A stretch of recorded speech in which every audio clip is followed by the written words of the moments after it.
পাশবিক নির্যাতন নারীর উপরে দিন দিন বেড়েই চলছে।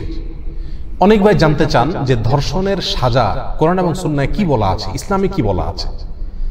আমরা ইসলামকে স্বাভাবিক অবস্থায় নিজের গায়ে মাখাতে না চাইলেও যখন আর কোনো উপায় থাকে না, দেয়ালে পিঠ থেকে যায়, তখন অনেক সময় ইসলামকে আমরা স্মরণ করি, মনে করি যে ইসলামী বিচার থাকলে বোধহয় এই ধর্ষণ টর্ষণ ঠেকানো যাবে। কারণ সৌদি আরবে কোরআনের আইন, সুন্নার আইন প্রচলিত আছে। এই দেশের বহু ভুল ত্রুটি, বহু সমালোচনার জায়গা আছে, সেটা ভিন্ন বিষয়, কিন্তু আদালতগুলোতে এখনো বিচার হয় যেই সংবিধানের আলোকে, সেটা হলো কোরআন এবং সুন্নাহ। এবং সমস্ত আদালতগুলোর 100% জজ হলেন বড় বড় ওলামা একরাম, তারা কোরআন হাদিস দিয়েই বিচার করেন। আর এই বিচারের কারণে এই দেশে ধর্ষণ সারা পৃথিবীর যেই কোনো দেশের চাইতে প্রতি বছর সবচাইতে কম হয়। সুতরাং অনেক মুসলমানের আগ্রহ আমাদের দেশে যে তাহলে ইসলামের ধর্ষণের কি শাস্তি আছে, যে শাস্তিটা কার্যকর থাকার কারণে সৌদি আরবে ধর্ষণের মাত্রা সবচাইতে কম। প্রিয় ভাইরা আমার, ইসলামে ধর্ষণের যে শাস্তি সেটা সাধারণ জেনার যে শাস্তি আছে সেই শাস্তির সাথে আরো প্লাস হবে। কোন কোন ক্ষেত্রে জেনার কি শাস্তি? জেনার শাস্তি হলো বিবাহিত নারী পুরুষ যদি জেনা করে তাহলে শরীয়তে তাদেরকে মৃত্যুদণ্ডের নির্দেশ করে রজমের মাধ্যমে। আর যদি জেনাকারী ব্যক্তি নারী এবং পুরুষ তারা যদি বিবাহিত বা বিবাহিতা না হয় তাহলে সেক্ষেত্রে তাদেরকে 100 বেত্রাঘাত করার শাস্তি ইসলামে রয়েছে। এবং সেই শাস্তি, জেনার যে শাস্তি, সে সম্পর্কে আল্লাহ বলেছেন ওয়ালিয়াশহাদ আযাবাহুমা তাইফাতুম মিনাল মুমিনিন, মুমিনদের একটা দল এই শাস্তি দেখবে, তাদের সামনে শাস্তি দেওয়া হবে যাতে অন্যরা সবাই সোজা হয়ে যায়, এখান থেকে শিক্ষা গ্রহণ করে, ভয় পায়। তো এটা হলো জেনার শাস্তি। যদি কেউ ধর্ষণ করে তাহলে এই শাস্তি কার্যকর হবে, প্লাস যোগ হবে ধর্ষণ করার সময় যদি সে ওই নারীকে অপহরণ করে থাকে এবং কোনো অবিচার করে থাকে, সেখানে ডাকাতি করে থাকে, অস্ত্র প্রদর্শন করে থাকে, এই ধরনের কোনো কিছু যুক্ত করে থাকে, তাহলে এটা ফাসাদ ফিল আরদ এর অন্তর্ভুক্ত। আর ফাসাদ ফিল আরদের শাস্তি কি? ফাসাদ ফিল আরদের শাস্তি সম্পর্কে আল্লাহ তাআলা সূরা মায়েদার ভিতরে বলেছেন ইন্নামা জাযাউল লাযীনা ইউহারিবুনাল্লাহা ওয়া রাসূলাহু ওয়া ইয়াসআউনা ফিল আরদি ফাসাদা, নিশ্চয়ই যারা আল্লাহ এবং তার রাসূলের বিরুদ্ধে বিদ্রোহ করে এবং আল্লাহর জমিনে ফাসাদ করে বেড়ায়, এই যে অস্ত্রবাজি করলো, নারীকে অপহরণ করে উঠায় নিয়ে আসলো, এগুলো করলো, এই জমিনে আল্লাহর জমিনে ফাসাদ সৃষ্টি করলো, এদের শাস্তি কি? আল্লাহ বলেছেন আইয়ুকাত্তালু আও ইউসাল্লাবু আও তুকাত্তা আইদিহিম ওয়া আরজুলুহুম মিন খিলাফ, হয় তাদেরকে সাধারণভাবে হত্যা করা হবে, অথবা শুলে চড়িয়ে তাদের মৃত্যুদণ্ড কার্যকর করা হবে, অথবা তাদের হাত এবং পাও বিপরীত দিক থেকে, ডাইন হাত বাম পাও, বাম হাত ডাইন পাও, এভাবে কাটা হবে, অথবা তাদেরকে দেশান্তর করা হবে, মুসলিম রাষ্ট্র থেকে তাদেরকে বহিষ্কার করে দেওয়া হবে, এদেশে তারা থাকতে পারবে না। এই আয়াতের আলোকে সৌদি আরবের সর্বোচ্চ ওলামা পরিষদ, যার প্রধান এবং নেতৃত্বে ছিলেন শেখ বিন বাজ রাহিমাহুল্লাহ, তারা সিদ্ধান্ত দিয়েছেন যদি কেউ কোনো নারীকে বা কোনো মানুষকে অপহরণ করে অস্ত্রের মুখে বলপূর্বক এবং তাকে তুলে নিয়ে যায় তাহলে এটা ফাসাদ ফিল আরদের অন্তর্ভুক্ত হবে এবং এই আয়াতের শাস্তি তার জন্য কার্যকর হবে। জজ বা বিচারক অবস্থা বুঝে কার্যকর করবেন। এই জঘন্য শাস্তি এবং চরম শাস্তি দেওয়া হবে ধর্ষককে, অপহরণকারীকে, নারী নির্যাতনকারীকে, নারীর উপরে বলপূর্বক কোন প্রকার পাশবিক নির্যাতনকারী ব্যক্তিকে। এ হলো ইসলামের সাজা। এর বাইরে মুসনাদ আহমদ এবং তিরমিজির এক হাদিসে আসছে নবী আলাইহিস সালামের যুগে এক মহিলা একবার মসজিদে আসতেছিলেন নামাজ পড়তে। পথে একটা লোক তাকে ধরে জোরপূর্বক ধর্ষণ করেছে। ধর্ষণ করার পরে ওই মহিলা উঠে তাড়াতাড়ি চিৎকার করে আশপাশের লোকদেরকে বলল যে এই লোকটা আমার উপরে হামলে পড়েছে। তখন ওই লোকটাকে মানুষেরা খুঁজে বের করলো, ধরে নিয়ে আসলো রাসূল আকরাম সাল্লাল্লাহু আলাইহি ওয়াসাল্লামের কাছে।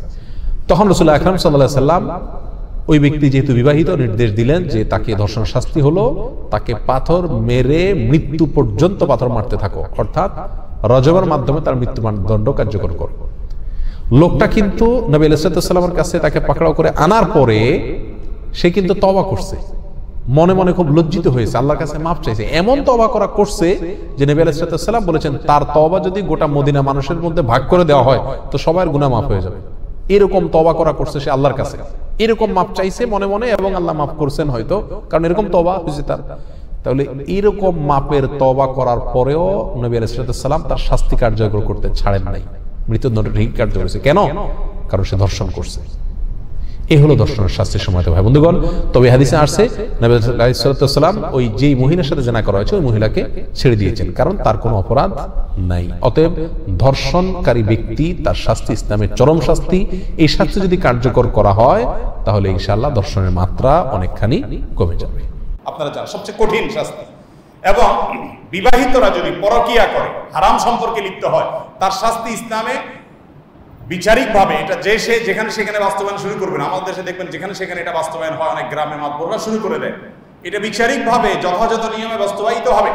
সবচেয়ে কঠোর শাস্তির কথা এই বিবাহ বহির্ভূত সম্পর্ক, সেটা যদি জেনা পর্যন্ত চলে যাবে প্রমাণিত হয়, তার জন্য রয়েছে দুইটা শাস্তি ইসলামে। একটা হলো পৃথিবীতে যদি কেউ ফাসাদ সৃষ্টি করে, কোন দেশে যদি কেউ দাঙ্গা হাঙ্গামা সন্ত্রাস আর ত্রাসের সৃষ্টি করে, এরকম সন্ত্রাস, যে সন্ত্রাসটা ব্যক্তি পর্যায়ে নয়, ওটা সমাজের মধ্যে আতঙ্ক সৃষ্টি করে, অশান্তি সৃষ্টি করে, এই হাঙ্গামাকারীদের এবং বিবাহিত নারী পুরুষ জেনায় লিপ্ত হয়ে সেটা প্রমাণিত হবে, এই দুইটার শাস্তি গোটা কোরআনে শত বিষয়ে আপনি দণ্ডবিধি খুঁজে পাবেন, শত শত দণ্ডবিধি আপনি খুঁজে পাবেন। এর ভিতরে এই দুইটা বিষয় দেখবেন সবচেয়ে কঠিন এবং সবচেয়ে করুণ এবং সবচেয়ে মর্মান্তিক শাস্তির কথা বলা হয়েছে।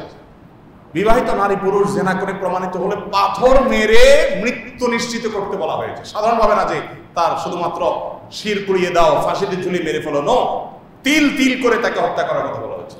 আজও পর্যন্ত আমাদের অনেকের কাছে বুঝে আসে না এটা কেন। ভাই জেনা হয়েছে, এখানে কোনো মানুষ খুন হয় নাই, জেনা হয়েছে কারো বাড়িতে আগুন দেওয়া হয় নাই, জেনা হয়েছে দুইজনের আন্ডারস্ট্যান্ডিং, মিউচুয়াল আন্ডারস্ট্যান্ডিং এর মাধ্যমে। এখানে ধর্ষণ হওয়ার বিষয় না যে জোর হয়েছে, মিউচুয়াল ব্যক্তি স্বাধীনতা, যার যার ভালো লাগছে, অন্যায় করছে, হারাম কাজ করছে বুঝলাম, তাই বলে মেরে ফেলতে হবে, তাও এরকম নির্মম ভাবে, কারণ কি? এবং জেনা হলে তার শাস্তি এত কঠোর কেন? কিন্তু আপনি যে নামাজ এক ওয়াক্ত না পড়েন সারা সপ্তাহে, ইসলাম বলে নাই কোন ইসলামিক দণ্ডবিধি আলোকে, ইসলামিক বিচার ব্যবস্থায় কোন বিচারক আপনাকে এত বেত্রাঘাত করবে, অমুক শাস্তি দিবে, এরকম কোনো কিছু ঠিক করে দেয়। তার মানে হলো যে আপনি নামাজ না পড়লে আপনি জাহান্নামে যাবেন, আপনার ক্ষতি হবে। সমাজের মানুষকে আপনি ক্ষতিগ্রস্ত করছেন না, আপনি বেনামাজি হয়ে। আপনি রোজা না রাখলে আপনার ক্ষতি হবে, সমাজকে ক্ষতিগ্রস্ত করছেন না। বাট আপনি যদি চুরি করেন তাহলে সমাজ ক্ষতিগ্রস্ত হবে। চুরি ব্যাপকতা লাভ করলে সমাজের মানুষের নিরাপত্তা, মালের নিরাপত্তা নষ্ট হবে। আপনি খুন করলে সমাজের মানুষের জীবন নিরাপত্তা নষ্ট হবে। এই জন্য ওইগুলোর জন্য দণ্ডবিধি রেখেছে শরীয়ত। ঠিক একইভাবে আপনি যখন জেনা ব্যভিচারের বিষয়টাকে খুব স্বাভাবিকভাবে দেখবেন সমাজে, তখন কি হবে জানেন? তখন মানব সভ্যতা হুমকির মধ্যে পড়বে। পৃথিবীর কোনো সাইক্লোন, কোনো ঘূর্ণিঝড়, কোনো ঝড়, কোনো জলোচ্ছ্বাস, কোনো ভূমিকম্প, কোনো ভূমিধস, কোনো প্রাকৃতিক দুর্যোগ, এমনকি কোনো যুদ্ধ বিগ্রহ গোটা পৃথিবীর মানুষকে শেষ করে দিবে না। অনেক বড় ঝড় জলোচ্ছ্বাসে হাজার হাজার লক্ষ লক্ষ মানুষ মারা গেছে, তারপরে মানুষ আবার আস্তে আস্তে আগের জায়গায় ব্যাক করবে। কিন্তু যদি ব্যভিচারের ব্যাপকতা হয়, বিবাহ বহির্ভূত সম্পর্কের ব্যাপকতা, এটা যদি সমাজে সৃষ্টি হয়, কি হবে? মানব সভ্যতা পৃথিবী থেকে হারিয়ে যাবে। কিভাবে হারিয়ে যাবে? আমার সময় নেই, খুব সংক্ষেপে যদি আমি বলি, হারিয়ে যাওয়ার যে চিত্রটা সেটা এরকম হতে পারে।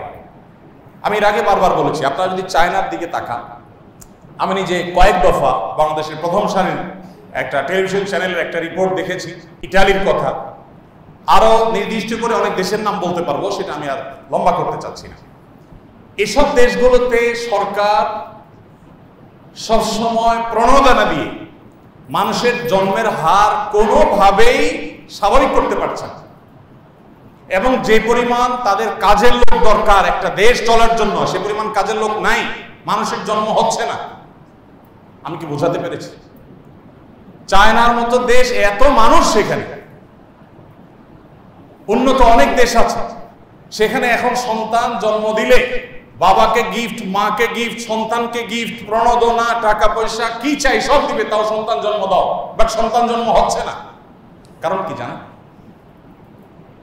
একটাই কারণ, আর কোনো কারণ না। সেটা হলো বিবাহ বহির্ভূত সম্পর্ককে সেই সমাজগুলো স্বাভাবিক করে ফেলেছে। এর ফলে কি হয়েছে? এর ফলে সন্তান জন্ম দেওয়ার প্রবণতা মানুষ হারিয়ে ফেলেছে। এগুলো মানুষের দরকার হয় না, কেন সন্তান জন্ম দিতে যাবে? এই ঝামেলা কেন যাবে? তার দরকার মিউচুয়াল আন্ডারস্ট্যান্ডিং এর মাধ্যমে তার সেক্সুয়াল চাহিদা পূরণ করা, সেটা তো হয়ে যাচ্ছে। কেন সে সন্তান বিয়ে করতে যাবে? বিয়েই তো করতে যাবে না।